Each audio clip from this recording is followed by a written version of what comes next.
Bismillahirrahmanirrahim. Assalamualaikum warahmatullahi wabarakatuh.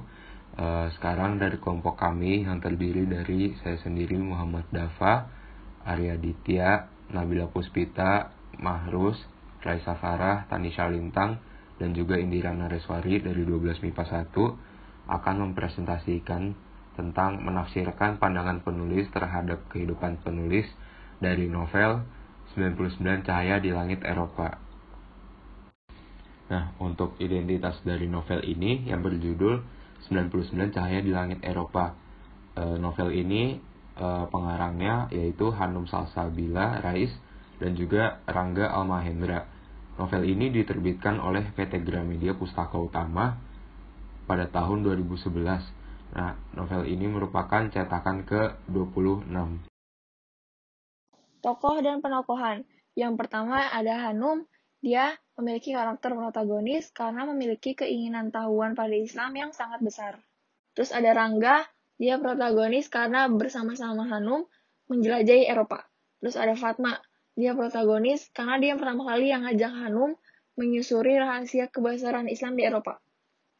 Terus ada Aisy. Aisy adalah anak dari Fatma. Dia memiliki karakter protagonis karena selalu menuruti perkataan ibunya. Terus ada Selim. Dia protagonis karena membantu Fatma menjelaskan segala hal yang berkaitan dengan Islam di Eropa. Dan ada Paul, antagonis karena telah menghina kerajaan Turki yang pernah berkuasa. Imam Hasim sebagai tokoh protagonis karena menjelaskan tentang Islam di daerah Wina. Natali Dewan dengan karakter protagonis karena merupakan agen muslim sejati yang tidak hanya mempromosikan Islam bukan hanya dari mulut tapi dari perbuatannya. Marion dengan karakter protagonis karena membantu Hanum menjelajahi Eropa.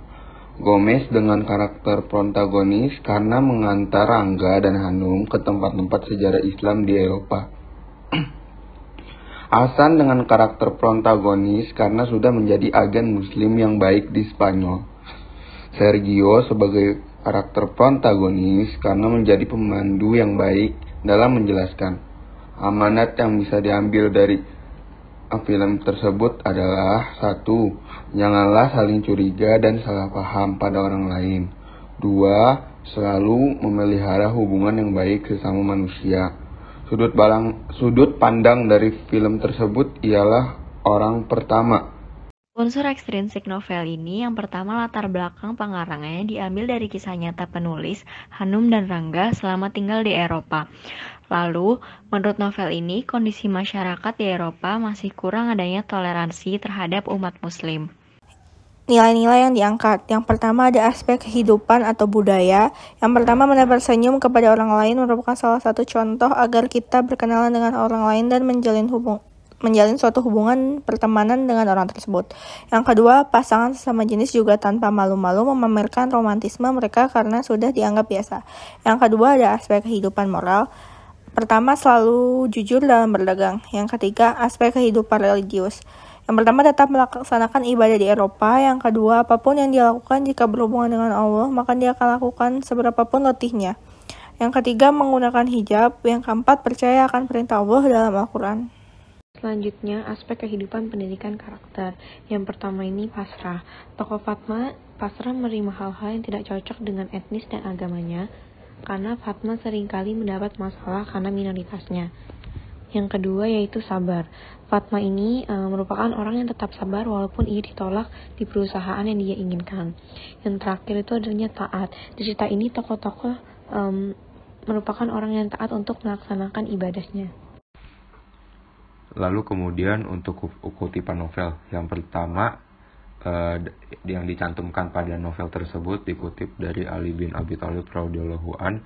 Jadi singkatnya dari kutipan tersebut kita bisa mengambil bahwa kita harus memperkuat ilmu pengetahuan, logika, keimanan untuk bisa menghadapi badai dan cobaan yang ada di dunia ini. Lalu untuk kutipan yang kedua yaitu ilmu pengetahuan itu pahit pada awalnya, tetapi manis melebihi madu pada akhirnya. Nah, kata-kata ini tuh sebenarnya mirip dengan peribahasa bersakit-sakit dahulu, bersenang-senang kemudian.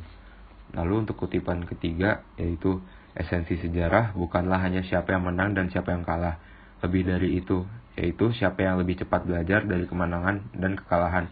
Jadi, dari suatu perjuangan itu, kita bukanlah melihat dari hasil menang atau kalah semata, tetapi lebih kepada siapa yang bisa belajar duluan dari peristiwa tersebut.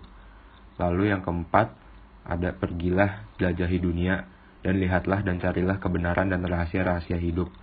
Niscaya jalan apapun yang kau pilih akan mengantarkanku menuju titik awal. Jadi, kebenaran itu gak hanya semata benar karena dinyatakan oleh sumber yang kita miliki. Namun ada kalanya juga kita harus pergi dan menjelajahi kebenaran itu sendiri. Sekian presentasi dari kelompok kami. Mohon maaf apabila memiliki kesalahan. Wassalamualaikum warahmatullahi wabarakatuh.